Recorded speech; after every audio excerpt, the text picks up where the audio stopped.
नमस्कार दोस्तों। आज हम बात करेंगे एक बहुत महत्वपूर्ण विषय के बारे में, जिसके बारे में बहुत सारी गलतफहमियां हैं। उस विषय को कहते हैं धात सिंड्रोम। पेशाब में धात का निकलना, पेशाब में वीर्य का निकलना।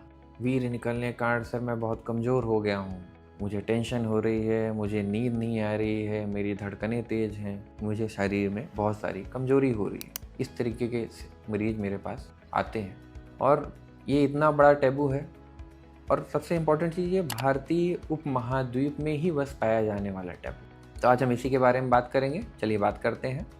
तो सबसे पहले ये हमें समझना होगा कि धात शब्द की उत्पत्ति कहाँ से हुई।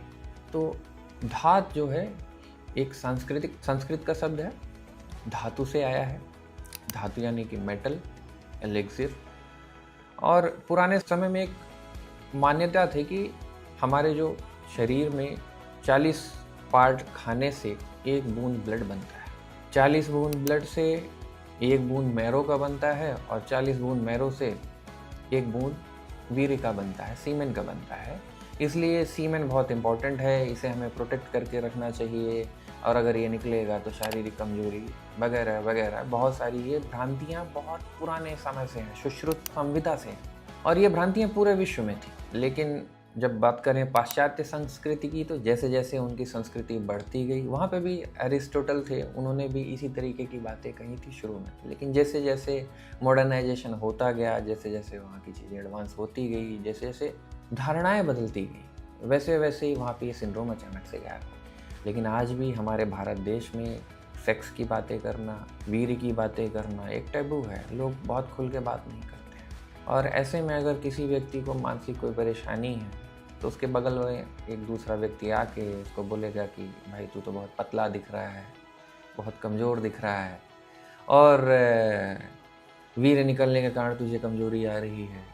और ऐसा कह के उसके मन में और डाउट उत्पन्न करते हैं। मरीज़ हमारे पास आता है कि सर मेरी धात निकल रही है। तो सबसे पहले मैं यही समझाना चाहूँगा कि हमारी बॉडी का जो सिस्टम है उसमें पेशाब और वीर्य एक साथ नहीं निकलता। प्रोस्टेट की एक ग्रंथि होती है जिसके पीछे एक वॉल्व होता है, जहाँ से जब यूरिन निकलता है तो वो वॉल्व सीमेन को निकलने से बंद कर देता है, क्योंकि निकलने का रास्ता तो सेम है।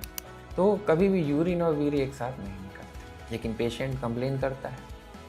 जब कंप्लेन करता है तो हमें उसको क्लियर करना पड़ता है, कई बार समझाना पड़ता है कि भाई साहब ऐसी कोई भी समस्या नहीं। पर मोस्टली समझते नहीं हैं लोग। जब समझते नहीं हैं तो हमें उनको यूरिन टेस्ट कराने के लिए कहना होता है कि जाइए आप उस सैंपल को दीजिए, डिब्बी लीजिए और जाइए और वो सैंपल निकाल के लाइए जिसमें आपको लगता है कि वीर्य निकल रहा है, धात निकल रही है। और हम वो टेस्ट कराते हैं तो पता चला आज तक जितनी भी स्टडी हुई है धात की, कहीं पे भी यूरिन के किसी भी सैंपल में स्पर्म नहीं निकला है। आप भी सर्च कर सकते हैं, गूगल में सब जगह पे स्टडीज़ अवेलेबल हैं। तो ये धारणा बनी कि ये तो सिंड्रोम है, ये एक मानसिक अवस्था है। ये मानसिक अवस्था किसी भी हद तक जाती है। अब अपन कुछ महत्वपूर्ण सवालों के बारे में बात करेंगे जो अक्सर मरीज मुझसे पूछते हैं। यूट्यूब में, गूगल में, फेसबुक में, सब जगह पे मरीज ये सवाल मुझसे पूछते हैं। तो ऐसे कुछ कॉमन क्वेश्चन मैंने कंपाइल किए हुए हैं। इसमें से सबसे पहला कि सर धात सिंड्रोम का कोई कारण होता है क्या, कोई शारीरिक डिफेक्ट होता है क्या? तो इसका जवाब है कि कोई भी शारीरिक डिफेक्ट नहीं है, एक ये मानसिक डिफेक्ट है, मानसिक इशू, जो कि समझाना नहीं तो कॉग्निटिव बिहेवियरल थेरेपी के द्वारा, जिसमें हम मरीज को रिलेट करते हैं, इसको इन सब चीज़ों को समझाते हैं। समझाने से नहीं समझ में आता है तो उसका बिहेवियरल मॉडिफिकेशन करते हैं। उससे नहीं होता है तो हम मेडिकेशंस देते हैं, एंटी डिप्रेशेंट्स देते हैं, SSRIs देते हैं, जिससे कि इन चीज़ों के बारे में सोचना बंद करता है। जब सोचना बंद करेगा तो धात सिंड्रोम अपने आप चला जाएगा। दूसरा सवाल लोगों ने पूछा कि सर धात सिंड्रोम को ठीक करने का सबसे बेस्ट नुस्खा क्या है? मोस्टली ये जो धात सिंड्रोम है बंगाली डॉक्टर्स के कमाने का सबसे बड़ा जरिया है। मरीज जाता है बंगाली डॉक्टर के पास में, झोला छाप डॉक्टर्स के पास में, और उसको भी पता है कि इसका कोई इलाज नहीं है क्योंकि ये मानसिक है।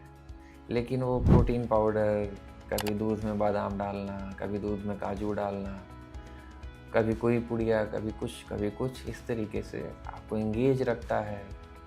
कभी आप अश्वगंधा खा रहे हैं।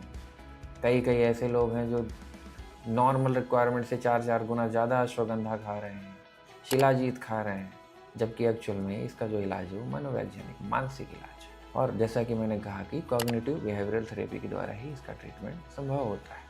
कई बार कुछ लोगों को कॉन्स्टिपेशन होता है, कॉन्स्टिपेशन के कारण ग्रंथियों के जो सिक्रीशन होते हैं पेशाब में निकल रहे होते हैं। कई बार यूरिन में किसी को इन्फेक्शन होता है, यूरिन इन्फेक्शन के कारण मवाद निकल रहा होता है।